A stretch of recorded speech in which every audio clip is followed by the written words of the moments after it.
8 March આંતરરાષ્ટ્રીય મહિલા દિવસ નિમિત્તે બનાસકાંઠા જિલ્લા ભાજપ મહિલા મોરચા દ્વારા થરાદ માર્કેટયાર્ડ ખાતે મહિલા સન્માન સમારોહ યોજાયો હતો। આ કાર્યક્રમમાં જિલ્લા ભાજપ પ્રમુખ કીર્તિસિંહ વાઘેલાએ સરકારની વિવિધ યોજનાઓનો લાભ મેળવી આર્થિક રીતે સશક્ત અને સ્વનિર્ભર બનેલી મહિલાઓને સન્માનિત કરી હતી।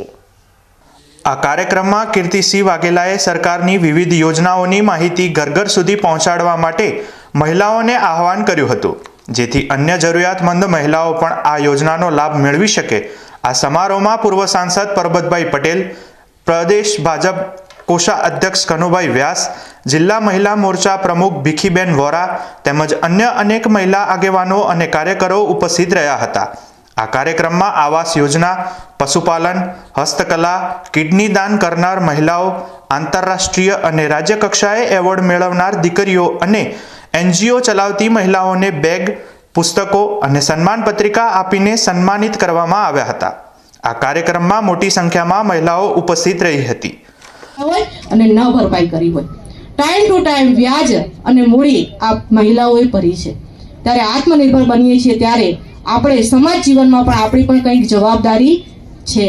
તો આપણે પ્લાસ્ટિક મુક્ત ભારત કરવું હશે, જળ મિશન જે યોજના ચાલી રહી છે, તો પ્લાસ્ટિકનો આપણે ખૂબ જ નિયંત્રણમાં ઉપયોગ કરીએ, ઘરમાં જેટલી વસ્તુ છે એટલી રાખીએ, પણ નવી કોઈ પ્લાસ્ટિકની વસ્તુ ન ખરીદીએ। શાકભાજી કે કાંઈ પણ વસ્તુ લેવા જઈએ ત્યારે કાપડાની થેલી લઈને જઈએ। આ પણ આપણી એક જવાબદારી છે। આપણે જો અધિકાર માંગતા હોય તો ફરજ નિભાવવાની જવાબદારી પણ આપણી બહેનોની છે।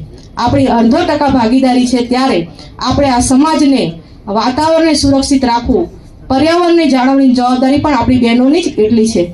પાણી સૌથી વધારે ઢોળવાની જવાબદારી આપણી ઉપર હોય છે, તો એને બચાવવાની જવાબદારી આજે ત્રીજું વિશ્વયુદ્ધ જે થવા જઈ રહ્યું છે પાણી માટે હશે, તો આજે પાણી બચાવવાની જે ઝુંબેશ છે, બહેનો જો વિચારે તો પાણીનો બચાવ આપણે બહેનોને જ કરવાનો છે।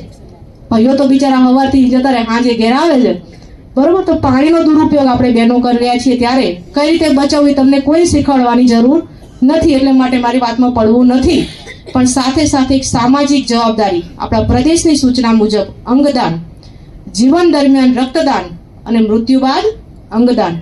આપણે દિલીપભાઈ દેશમુખ આપણા બનાસકાંઠાનું જ પ્રતિનિધિત્વ કરતા ખૂબ સારું અંગદાન માટે કામ કરી રહ્યા છે। ત્યારે પ્રદેશમાંથી પણ સૂચના છે કે આપણા મૃત્યુ બાદ આપણો જે પંચમહાભૂતમાં આપણો દેહ વિલીન થવાનો છે। આપણે જન્મ્યા ત્યારે 2 થી 2.5 કિલોના હતા, પણ આપણું જ્યારે આપણો આત્મા આ દેહમાંથી નીકળી જશે ત્યારે આ દેહનું વજન પણ જે રાખ હશે એનું 2 થી 2.5 કિલો જ હશે। તો ત્યારે આ જીવન દરમિયાન જે આપણને દેહ, અમૂલ્ય દેહ મળ્યો છે, તો આપણી આંખો દ્વારા, આપણી કિડની દ્વારા કે આપણા હૃદય દ્વારા કોકને જીવનદાન મળે, આપણી આંખોથી આ સમગ્ર સૃષ્ટિનું કોક વ્યક્તિ જોઈ શકે।